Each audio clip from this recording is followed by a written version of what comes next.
This is the Cafe Racer Podcast, episode 130 for Friday, August 10th, 2018. I'm Crash. And I'm Steven. How about that? Yeah, I had to think about the year while I was doing it because I don't know what year I was going to say, but it wasn't going to be 2018. I keep thinking it's 2019 for some reason. I don't know Wow, why. I'm time traveling. Maybe that 2018 has gone so fast. Yeah. Yeah.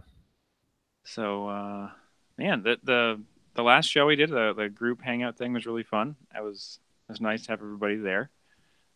Yeah, we got a good group of people that participate in that. That's not all the Patreon supporters, but it's the ones who are kind of invested in the show, Yeah, like really. the most active people. Yeah, and they're all out doing their own kind of cool stuff too with, you know, Right. Doug and Scotty and Jeds and Steve and certainly Wes, is another podcaster, but it's great fun hanging out with those guys, and it's even more fun watching the stuff that comes over Slack.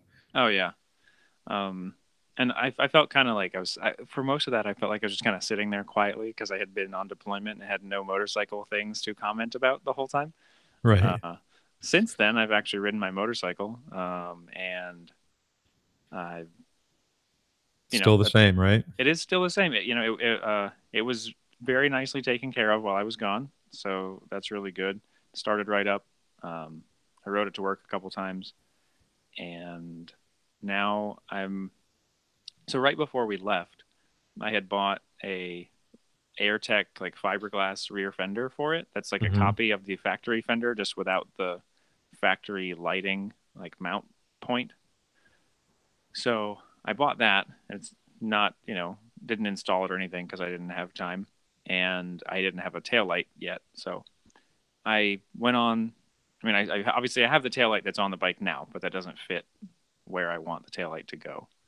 Um, so now that I'm back, I saw that fender in the garage and was like, oh, right, I was going to do this. So I went on the British Customs website and ordered the taillight that I want. It should be here today, I think.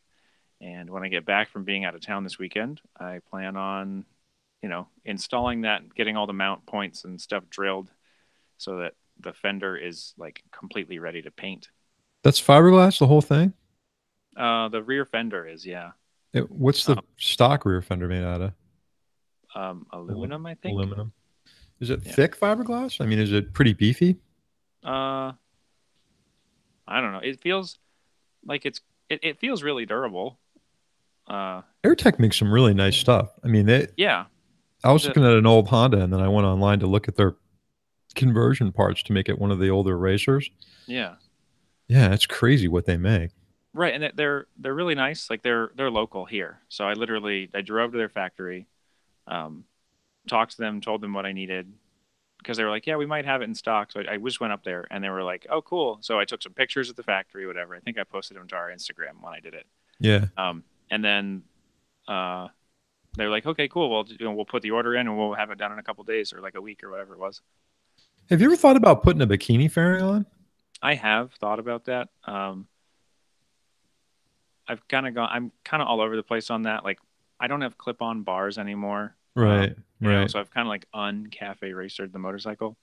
Yeah, and that Um, kind of only works with that either like a set of super bike bars or clip-on bars. yeah. Yeah.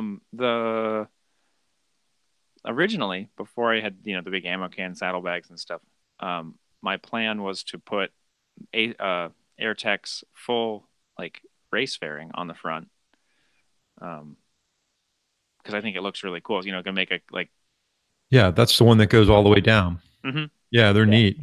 Yeah. I The like those a lot. the crappy part is they don't come with mounting brackets. Like they don't have. No, you gotta fab it all up. Yeah. Um, Or use something that was designed for something else. There's a bike that Dan's got that he's been doing track days with from the Vintage Iron Club mm-hmm, that has one of those full cafe race fairings on the front, goes all the way down, covers your legs kind of. yeah. And he just used like little L pieces of aluminum to Yeah. mount it. That's all I would have done too. Yeah. Um, and then I also ordered as utilitarian and ridiculous as my ammo can saddlebags are.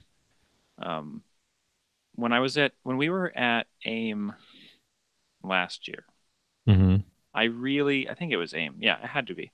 I really fell in love with this set of saddlebags and mount bracket system from SW Motec. Mm-hmm. It's called their Legend series of Yeah. gear. I was as like a party favor. I was given one of their tool bags, and I've had it mounted under the headlight of the Bonneville ever since. Um, I think that it looks gorgeous and it's functional enough for me. Um, it's a lot smaller than the giant ammo cans, but I couldn't resist, so I ordered the saddlebags and the quick release mounts. So when they get here next week, hopefully I will install all that, and then I won't have a 17-foot wide Bonneville with these giant ammo cans in the back. Yeah, the ammo cans, it's like running a narrow set of hard boxes, you know. Mm-hmm. Sometimes I like that look, and since I've gotten commuting more, I almost kind of want to go back to the hard boxes on the KTM just for Right. convenience sake. And being able to lock things, you know, not that the bags I can't secure the soft bags I can. It's not really that big of a deal. There's also a little bit more room on one side because both those bags were pretty decent size, and I'm still looking for a top box. It was funny because after we ended the show last time and we were talking about using a Pelican box, Scotty got me off the air. Well, the next day we talked and he was like, you know what, just go buy a Touratech. He's like, don't dick around with a Pelican box or something. He goes, I've done that. He goes, and then I went on, looked at the prices of Touratech and what you get for the money. And honestly, I think if I was going to go to a hard box, it would probably be a GB or an SW Motec. You know, I don't think that there's that much of a difference in what you're getting for the price difference, and they're all kind of close. But the thing Right. I like about the SW Motec is they have a system that I used to use on the Suzuki that allows you to the connecting point can be used for different things. So I forgot what they call it. The Yeah. Alu-lock is what Okay. it is. I was Yeah. gonna say I don't know what it is. And what I actually have still from the Suzuki, this large rack. It's like this big that's got that Alu rack fitting on there so that if you're not using the top case, this thing fits in there and you can better secure like a large duffel bag or something that's soft on Oh that. yeah. Yeah, so I'm kind of considering going that route. And you know that there's also because of that they've got mounts that'll work for that same system for GB too. So if I wanted to put like an E52 top box on and put the brake lights in there, I could. You Mm-hmm. know, it's just I'm still kind of kicking it around. There's a lot of options out there. That's the nice thing about motorcycles is there's all this aftermarket that Yeah. we're not stuck with the brand name. One thing I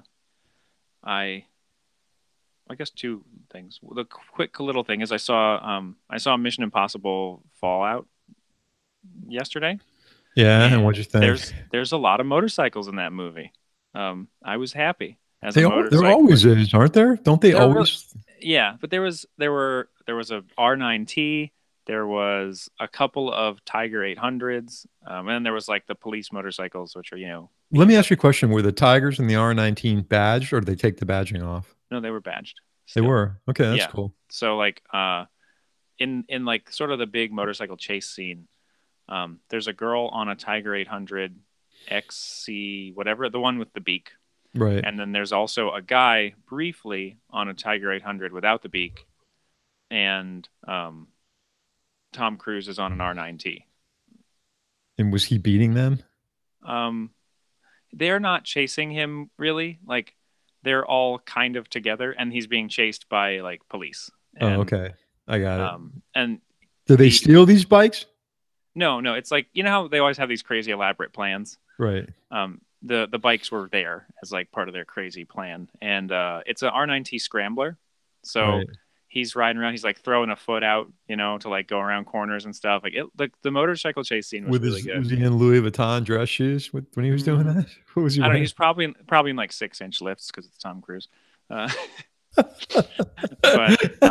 it was I really enjoyed the movie. Honestly, it's got like a 97% on Rotten Tomatoes, and Well, I let me think give you an opposite suggestion of a movie not to watch. There's a movie on Netflix right now. We'll probably get sued over this, but it's just my personal opinion called How It Ends, Okay. and it's got some guy that looks really familiar that I can't remember his name, and then Forrest Whitaker is in Okay. it. And it has, I think the joke is the movie's called How It Ends, and it's got the world's worst ending. I mean, I was like, it's been the last time that I threw my hands up in a theater and went, "What?" was during the Blair Witch Project. You know, like what a piece of crap. This thing had. Don't you know what? Go ahead, watch it, and then Okay. tell me I'm an idiot because the ending was completely Um, stupid. yeah. So lots of motorcycles in that movie, and it reminded me that Triumph has that newer the newer Tigers out. Because like I'd ridden the older Tigers, not I mean not a lot older, but like the previous Tiger 800s, and then like the newer ones are all updated and everything. Uh, and so I think next week I'm also going to go motorcycle shopping. Um, I don't. Trade I'm not. yours in. No. Yeah, No. I'm not going to buy anything. I don't just think. gonna go look. I'm just going to go look because I've ridden of all the bikes that are kind of on my list of bikes that I might want to buy. I've ridden most of them, but I haven't ever ridden a KTM, and I haven't ridden the like the Tiger, um, which the Tiger is still one I would consider. So The Tiger's a cool bike. It just wasn't for me. You know, right.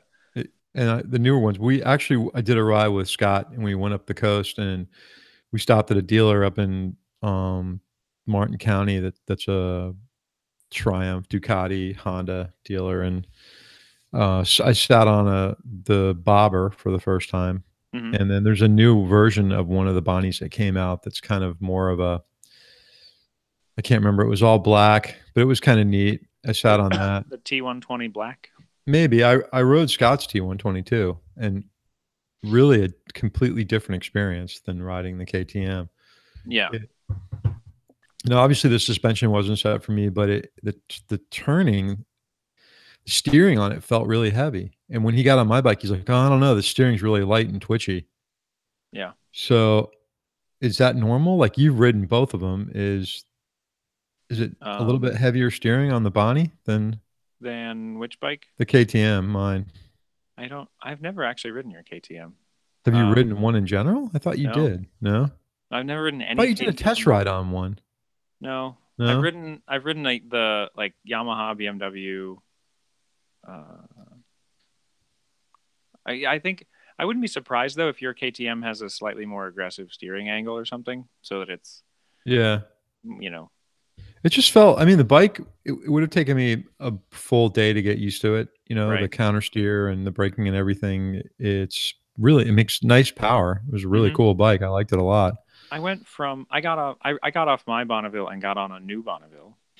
A little right before I left, I rode one, and the feeling isn't really any different to me about those two. So I don't think that it's gotten any worse or any better in that department. So mine would probably feel the same way to you. Right. Yeah. Well, we were on that trip. It was funny. Typical Florida. You know, I got dressed in ventilated gear. You know, Hmm. the KTM or the Climb Clyde. induction jacket. Yeah. And it was really hot at the beginning of the day, and then it started to rain, and we got Yep. drenched. And I gotta tell you, man, that jacket performs really, really well. Oh, good. Yeah, it's a really nice jacket. The venting's really nice on it. The fit's nice. It's very comfortable. You know, the rain in Florida. It rained and it stopped, and then 5 minutes later, it was blazing hot again. So Yeah.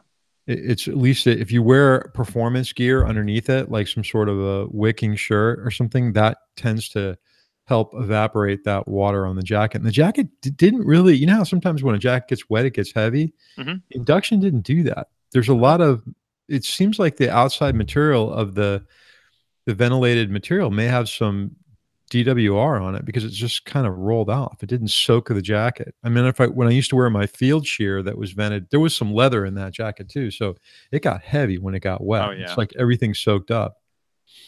This didn't appear that way. So yeah, really nice product. Other than the gold wing badging on it, you know, Oh yeah. yeah, I But don't you really said it's care like about pretty that. subtle. It's very small. There's one very, very small logo above the right chest that says Goldwing, and on the back there's a tiny Goldwing like eagle. That's it. Oh, And even the climb badging's pretty subtle on it too. yeah. Um, so Hey, speaking of climb, I've got my first generation Badlands for sale. I'm gonna plug myself one time. It's on ADV Rider in the gear section. And before I move it over and take it off there and put it on eBay, if anyone's interested, shoot me an email at Steve at Cafe Racer Podcast. But it's the jacket and pants, and the pants are size 40 and the jacket's 2XL.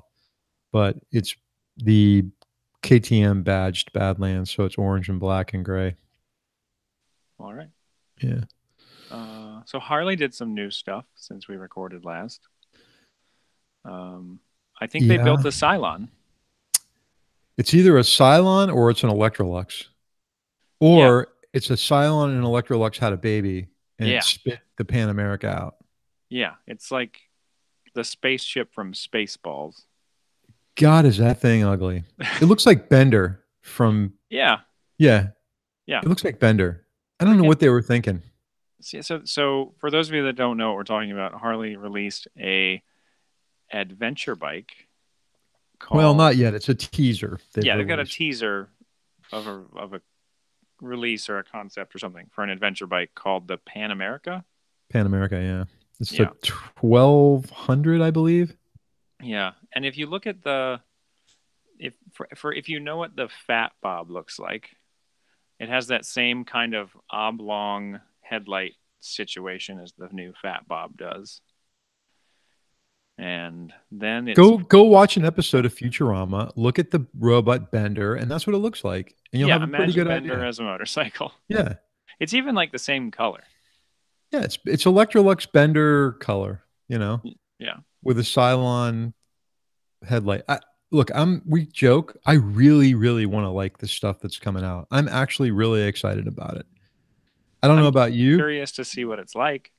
Well, and not just that bike, but they're releasing, the electric bike. The Livewire was the prototype. They've got a bike they're going to sell in 2019, right? Next year. They're talking about that. Yeah. Yeah. I want to see Harley Davidson go in this direction. I want to see them explore new markets. And even the fact that they're putting their foot into the adventure market makes me excited. Okay, maybe they'll get the styling right. Maybe it'll change. Maybe that won't be the final production version of what we've seen.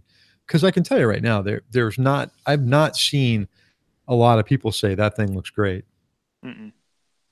Now, maybe, and I'm going to go out on a limb here, because I've owned a couple motorcycles that on print and in photos looked weird. Yeah. The Stelvio being one. But when you saw it in person, it was like, wow, I get it now. That's cool. Same with the V-Strom, right? The V-Strom could look goofy the first generation. I really, really want to like this thing. I really do.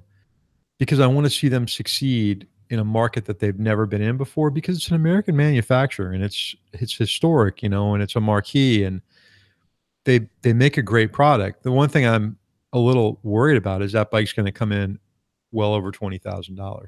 Right. And if they can't get it at the same price point as the rest of the large adventure bikes, they're going to have a really difficult time, I think. Yeah, I'm also curious about what I don't remember reading it much about it, because I pretty much live my life through pictures. Give me a picture book, see Harley make motorcycle. But anyway, I didn't read anything about it yet, really, but I'm curious about like the electronics that are going to be on it, because other adventure bikes are rolling around these days with, cornering ABS and traction control and off-road oriented, traction control and stuff. Like, you can switch it around all these different modes, and I'm kind of like Harley is sort of not known for that kind of technology. Yeah, I'm kind of thinking in the first generation of this bike, you may not see that. You may see 2 modes, or may see switchable ABS. I just don't think they're going to debut all that electronic wizardry unless they go in right off the bat and put in something from Bosch. Right. that's already out there, or the company, what's that, Magneto Marinelli, the one that does it for Ducati. Mm-hmm. They've got a tough with the Ducati Multistrada Enduro, with the KTM 1290 series, with the BMW GSA. They have a really tough act to follow in a premium large XL adventure bike. And this thing being a 1200, it is going to be, an XL. It's going to be on the heavier end. I hope it's not portly. If this bike weighs over 600, 700, 800 pounds in that area stock, they're going to have a problem when a 1290 is, 580 pounds. So, Yeah. like I said, the other bikes that they've got coming out, the Livewire, and then they have a naked bike, which I don't think they've put a name on it yet, which I thought looked really nice. Kind of a naked sport bike Mm-hmm. that's mid to rear controls,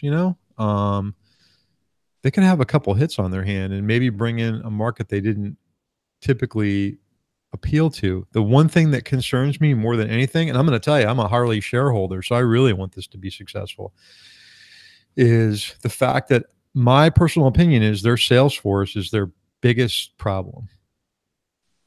That unless they get a newer generation in there that's kind of grown up on these kinds of bikes, including guys on adventure bikes, and I'm sure there's plenty of Harley salesmen around the country that own it. I've met guys that Yeah. ride a Harley and own an adventure bike as well. Those are the kind of guys you're going to need leading the pack, because they did a horrible job with Buell. And I think in the beginning they had a problem with the streets as well. I mean, I told you the story. I went in a couple Mm-hmm. dealerships and they steered me away from them. So Yeah. I just, like I said, we make fun of the cruiser market again, and I think one of the things Harley realized was that market's probably shrinking. Their financials haven't been great, and they had to do something. And I think this is a step in the right direction. As much as we kid about it, when this Pan America comes out, I'm certainly going to go try to get a test ride on one. Yeah. I'd actually like to see if I can get somebody from Harley to come on the show. I know that that's hard to do, but maybe we can. We'll do Who a little knows? research. Yeah. Um, yeah. And you mentioned the weight of the 1290. Is it really that light? Like 580 pounds or whatever? Yeah. I weighed my bike before I went on the trip, and because I was really concerned about the gross vehicle weight exceeding it. Uh-huh. So I was really careful. Now, this was without the bags. The racks were on there. The bike with a full tank of gas weighed 588 pounds. That's only like 80 pounds heavier than the Bonneville. Yeah. And that was, I went to a weigh station at a dump to weigh it. Right. And then I weighed myself with my gear on. And then I weighed each one of the bags. And So then I you ate packed, a dozen donuts in depression. I ate 2 dozen donuts in depression. I had to You reweigh ate your myself. feeling. Then I know the feeling. I drank an entire bottle of Metamucil and then waited till the next morning. And then after the morning constitutional, I reweighed myself and I lost all that donut weight Oh, overnight. good. That's good. No, I weighed myself with holding each bag. So each bag, and this wasn't planned. It weirdly enough came out like this. Each bag weighed about 22 pounds packed. Yeah. So an additional 66 pounds plus my weight. I was under the gross vehicle weight limit by about 70 or 80 pounds. Oh, good. Yeah. Because I mean, I was concerned about that, Mm-hmm. especially on a long distance trip, and then So tires where. you're a KTM person.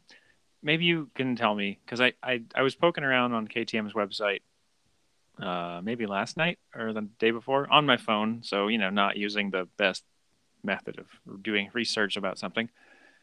But what's the difference between the two 1290 models? There's the 1290S and the 1290R, the adventure, like 1290R and S. What? So the S is there's a T, which is my bike, right? Yeah, there's no T on their website anymore, though. Let me take a look real quick and see what they Because did. I'm It should be under definitely going to travel. go look at KTM's next week. Okay. Um, So yeah. The R has a 21-inch front tire. The Uh-huh. R has spoked wheels on it. It's also, there's some difference in, I believe, the electronics on the R, and the R may not have the electronically adjustable suspension. Hmm. The S, hold on, I'll tell you in a second here.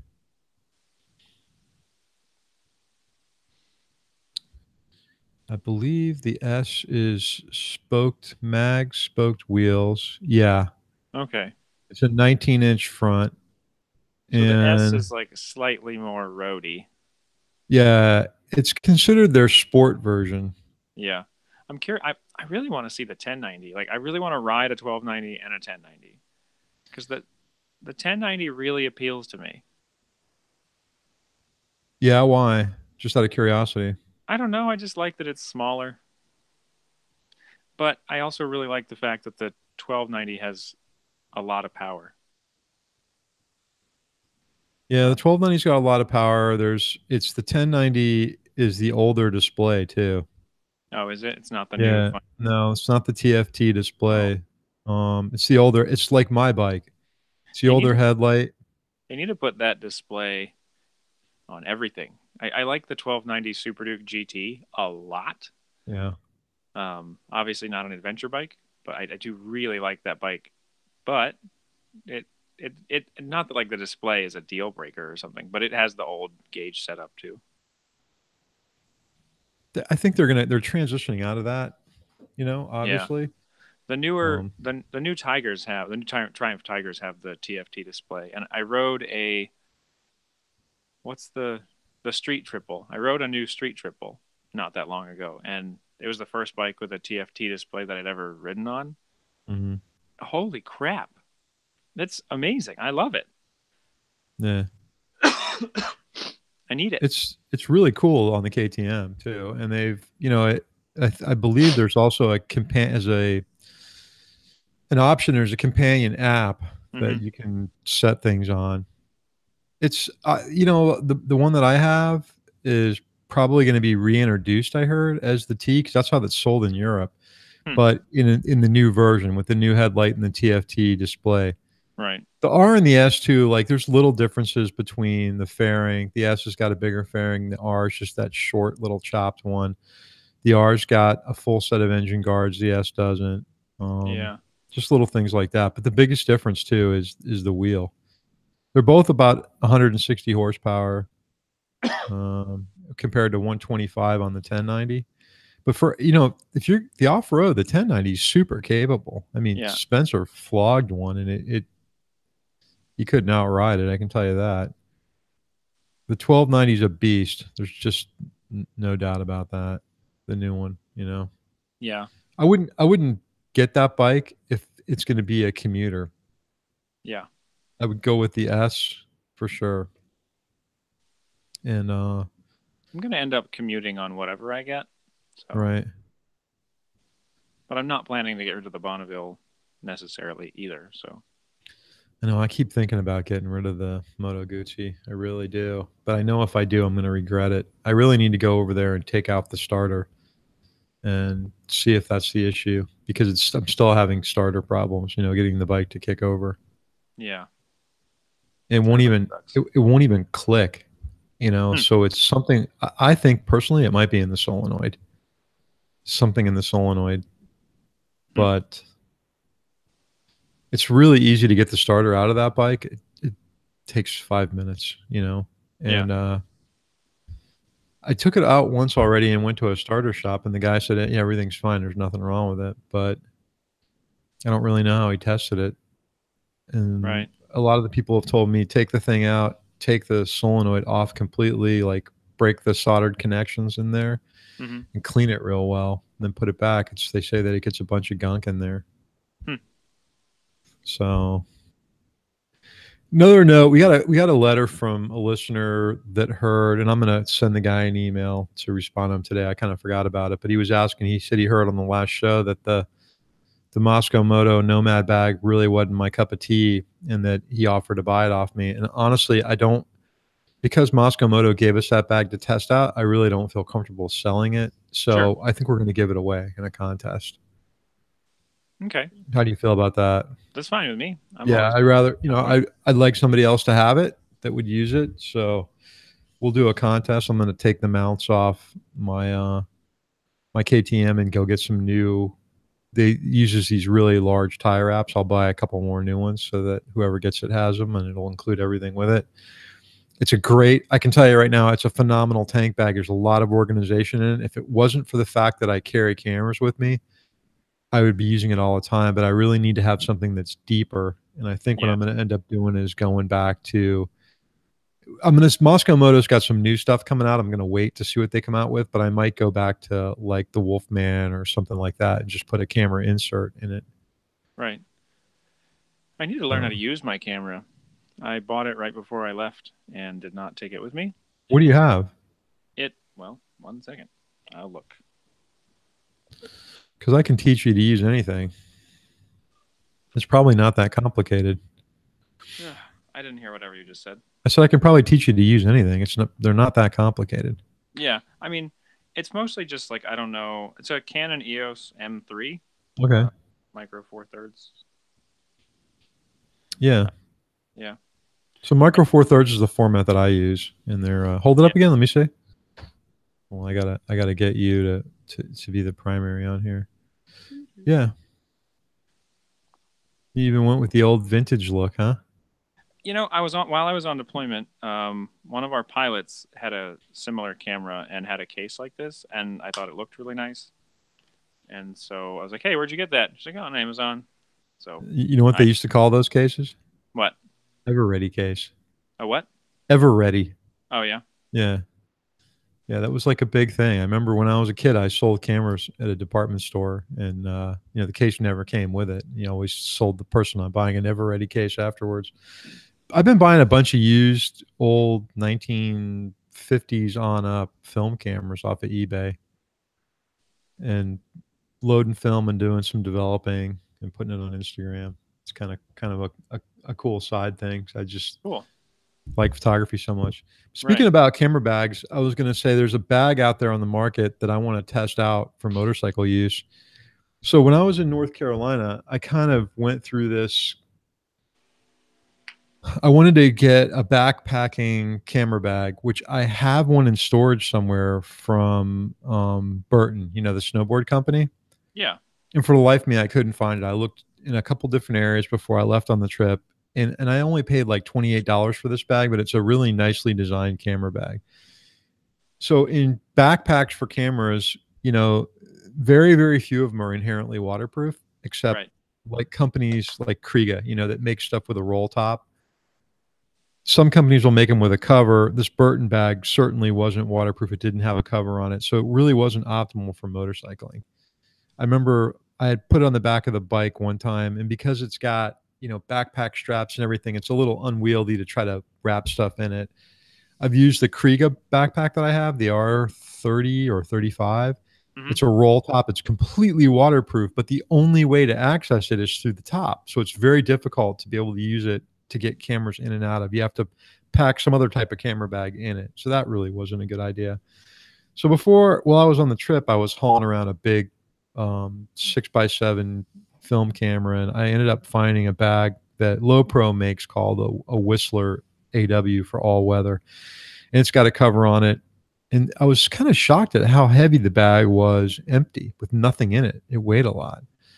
So for that trip, that bag worked out really well. I had a digital camera in it, a big film camera, had a tripod attached to it. Very, very little room for anything else in it. Mm-hmm. So again, you'd either have to wear this on a motorcycle where it would be really uncomfortable. It's very large. Trying to get it strapped to a back seat, you're dealing with the same issue of having backpack straps everywhere. It's kind of a pain.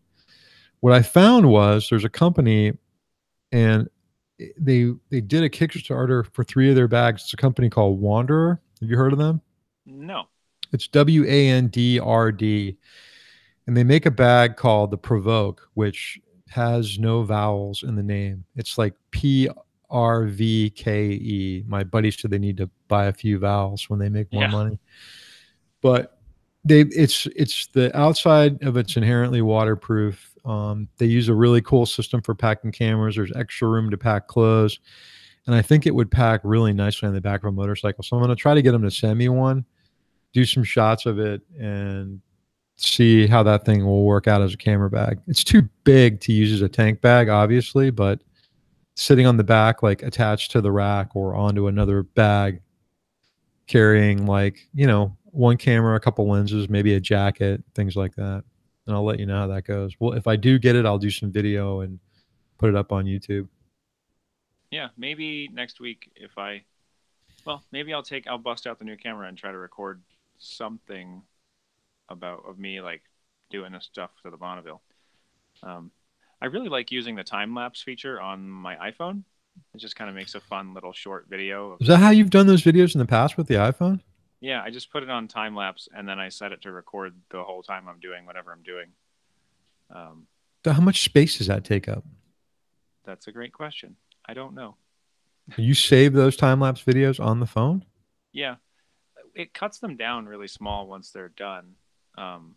Okay. But yeah, they're saved on my phone. I have a 64 gig iPhone. It's not Okay. like the biggest one or anything. And yeah, I guess I could look to see how big the files are. But yeah, because it has the automatic time lapse mode, and then I just set it up on a tripod, the same tripod I'm using right now, and put it. That's in the pretty corner. impressive. I thought you were doing that on a GoPro.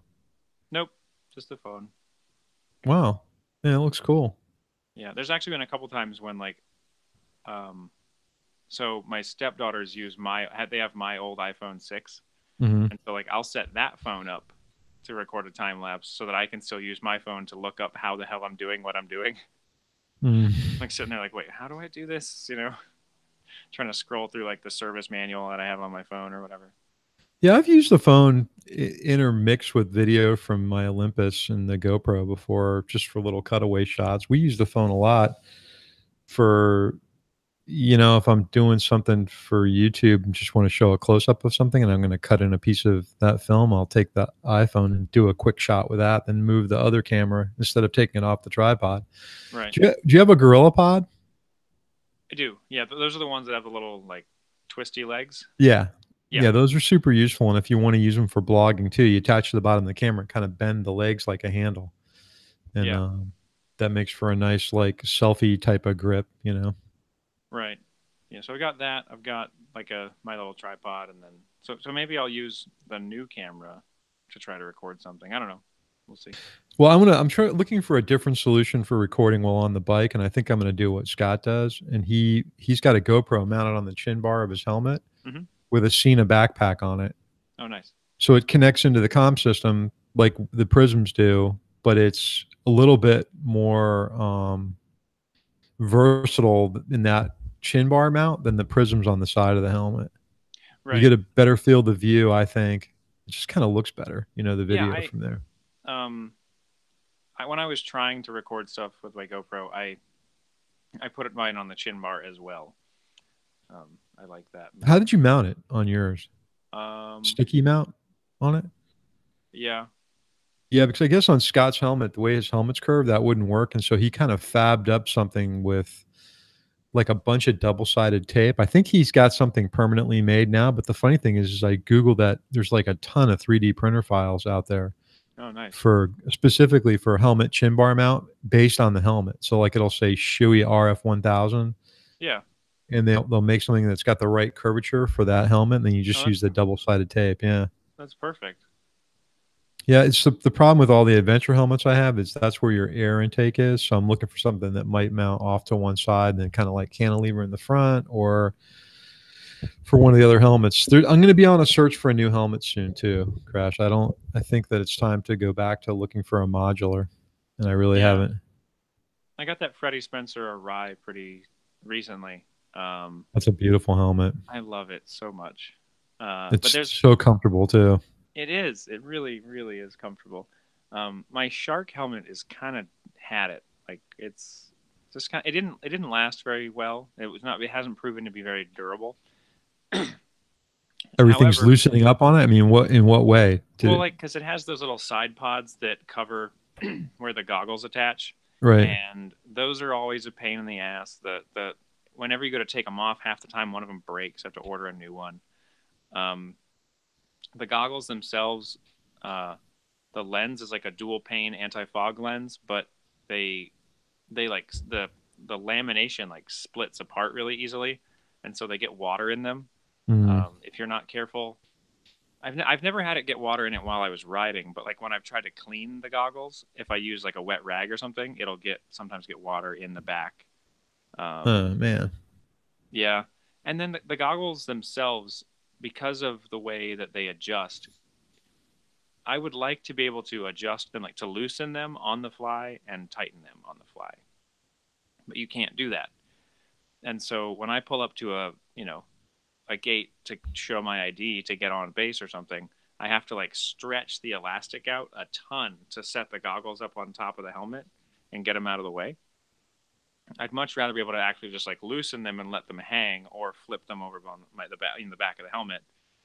Um, there's a similar helmet that Shark makes called the Vancor that is Mm. the same shell, it looks like, except that it has, instead of having little side pods, it has a full face like jet fighter pilot kind of chin bar thing. I think I've seen that. Yeah, and then it uses the same goggles but with a different strap, and the strap is adjustable because the strap connects to the back of the helmet instead of on underneath these little like insert pod thingy.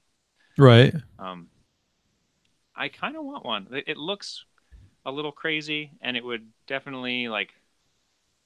I mean, one of my favorite things about the Shark helmet is it's really eye catching, and so when I go to like events and stuff, like when I do the Distinguished Gentleman's Ride, I'm like, in this really dapper looking suit and tie situation, and then I've got this helmet that looks like I'm like an evil TIE fighter pilot or something. Wearing a vintage suit and tie. Right. Like a TIE fighter pilot going to his employee appreciation ball. Yes. Yeah. Like, yeah. Like he just parked his TIE fighter outside the banquet hall and forgot to take his helmet off and right. walked And in. he's walking in. Yeah. Right. So You're a uber nerd, man. You really are. I just think it's a funny look, and I think that the Vancor might serve my purposes there as well, and be slightly more. I'll have to check that out. I'm gonna keep an open mind here and look at everything. I know Scorpion's got a flip up I want to look at. Um, if money weren't an object, I'd get a Schuberth because the comfort is unbelievable. Oh, I know. Oh, It's just they're really expensive, and I Wes sent me an E1. Well, through Scott. Scott had it, and then I kind of looked at it. It was like 4 sizes too big, but I just kind of examined it and looked at the fit and finish and everything on it. yeah. And what a nice helmet! It's just they're real expensive. You're looking at north of $700, I think, for the C4, the new one that's coming out, right? Yeah. Yeah. Which is what I paid for my Arai. So Yeah, I know. And like I've owned Arise in the past, and they lasted a long time and were ultra comfortable. Same with my AGV. That's a beautiful helmet. mm-hmm. I don't think I bought an AGVs. AGV. They're great. They haven't. I don't think they're making a flip up. And No. Nolan for me is kind of hit or miss because it depends on the shell size. Some of them fit, some of them don't. I'll get the hot spot with some of them. Like they're not the long oval. They're more rounded. Those don't fit me at all. But the experience I had in the past with the Nolans were they didn't last a long time. Everything started to kind of feel like it was loosening up on it. Right. And I think that even the liner didn't fare too well. It seemed to deteriorate and discolor pretty easily, even trying to keep it clean. But that's going to be my next search. I need to find something else. And next helmet's been pretty good. I've lost a couple pieces off of it just from riding off road and the thing kind of shaking a lot. There's like little screws that hold stuff that I've lost, and they didn't seem to have any replacement parts available for it right away. Climb helmet's been great. It's a real basic adventure helmet. The Climb helmet. Who actually makes that helmet? Made by a company in Germany, and I don't remember the name of it. Is it it's laser? Just like, no, it's not laser. No, it is for their modular. Oh yeah. The modular helmet, I believe, and the modular is the laser Monaco. It is, and I think very close, if not completely, the Monaco. But the the Adventure helmet, it's kind of like when Touratech had Next make them a helmet. Right. You know, that it's different than what they sell under their brand name. So they sent some designs. I guess they had them make it as an OEM agreement. So Okay. it's very much a climb helmet. Now they have a new dirt bike helmet they came out with that uses this new technology of these little tubes instead of EPS. Uh-huh. I can't remember the name of the technology. It's Climb's got it on their website, but it was really impressive, and it makes for a very, very light helmet. Hmm. And the EPS, absorption of this material works much better than EPS does. EPS is designed to fail. Hmm. So if you have like a frontal impact, your brain's kind of sloshing around in there, and you get what they call a coup contra coup injury, where it kind of hits one side of the skull and then the other side, and then maybe it comes back. And it's the same thing with EPS. So if you take a frontal impact, your head moves forward, deforms that EPS in the front, moves backward, deforms the APS in the back. If it comes back forward again, that EPS doesn't spring back to life. It's already deformed and flattened. Right. You're So just basically making a bigger cavity in there with your head bouncing around. exactly, and you could end up having more of an injury. So this technology that they use seems to help eliminate that because these little tubes kind of hold their shape. Hmm. They had a helmet there that was when we did an event at the local KTM dealer. Climb was there, and they did an event with D3O that was the hammer on the hand type thing, which was really cool. And they had these tubes, and it begins with a K. I'll look for it real quick, but it's not owned by Climb. It's a proprietary Right. company. Let me see if I can find it. Those helmets, they're not cheap. They're premium helmets. But it's your head, Steve. Yeah, that's why I don't mess around with helmets. Yeah. If it's okay, Koroyd, KORYD is the technology, All right. and the helmets are, it's not really crazy expensive. They're $650 for the motocross helmet using that technology, Yeah. but that's a pure motocross helmet. So you'd have to You'd need goggles. goggles, which Stuff. I actually prefer wearing goggles off road than even a drop down visor. Yeah. Because you get so much crap up underneath the shield Mm-hmm. that the goggles keep it all sealed out. You don't really sweat a lot. The carbon adventure helmets are about $549, and then their modular helmets $599 retail, and then they make their Cena one that's $800. It's the Cryos carbon with the Cena system built in. It's $800. Yeah. So they're in the, I would say, mid range of premium price helmet, Mm-hmm. around $500, where Yeah. stuff that's above 6, 7, 8, Shoei, Arai, Schuberth, some of the other carbon helmets out there, the real premium price. So it's not Yeah. bad. When I was looking for helmets, there was this AGV that I tried on that felt really nice. The fit was real good. The only thing I couldn't get over was it looked like Ant-Man's helmet. I know the exact one you're talking about. It It's has like something, those channels that run down the top, yeah. and like it's like I can't, it's like I like the helmet. It fits super good. The feel of it is really, really high quality, but damn it, I can't look at myself in the mirror in this thing. Was it considered an off-road helmet or No, it was not? a sport helmet. I mean, I thought that one was kind of cool. I'm trying to remember the name of it because I The have. Pista. Um, the Pista is like their top of the line one, which looks pretty much the same on the outside. Um, I just I didn't like the way it looked. I also was just really really digging the Freddie Spencer graphic on the Arai. So Yeah, I think it's the AX8 Evo is the one you're talking about. I think so. That sounds. I don't know. I know that I tried that one on. Um, Because they make that in a sport and in an adventure, and they're mhm. about 350 to 400. Yeah. I don't know if it was that one. The one that I was looking at was around the same price as the Arai, but um, Yeah, the Pista, the carbon Pista with the graphics on it, it's like 1,500 euros. Yeah, it was not the carbon one, so I don't know. But they had that one there, and I tried it on. It was nice. They make a Corsa and a Oh Veloce. yeah, there we go. The Corsa.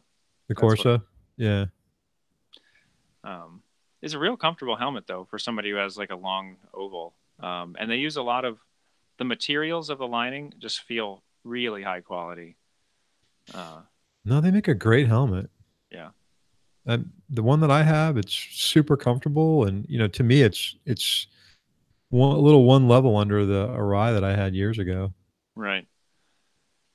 Well, I have some things I need to do, so we should probably wrap up.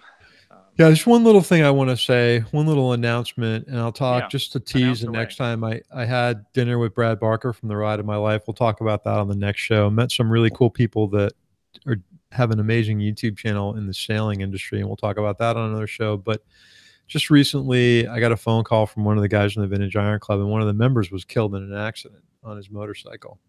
And I don't really want to get into specifics about it. All I can tell you is that, and it might not have been this guy, but one of the guys they were with was drinking, and the pillion he had on his bike was also killed on this guy that was drinking.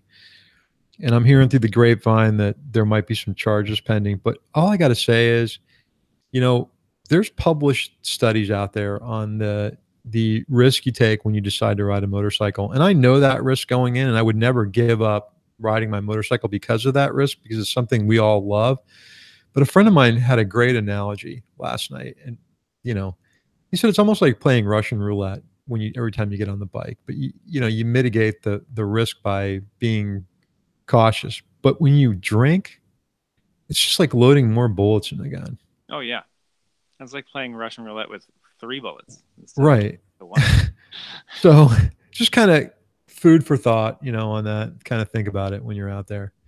That's all I got, man. All right. Well, on that note, get out and ride. See ya.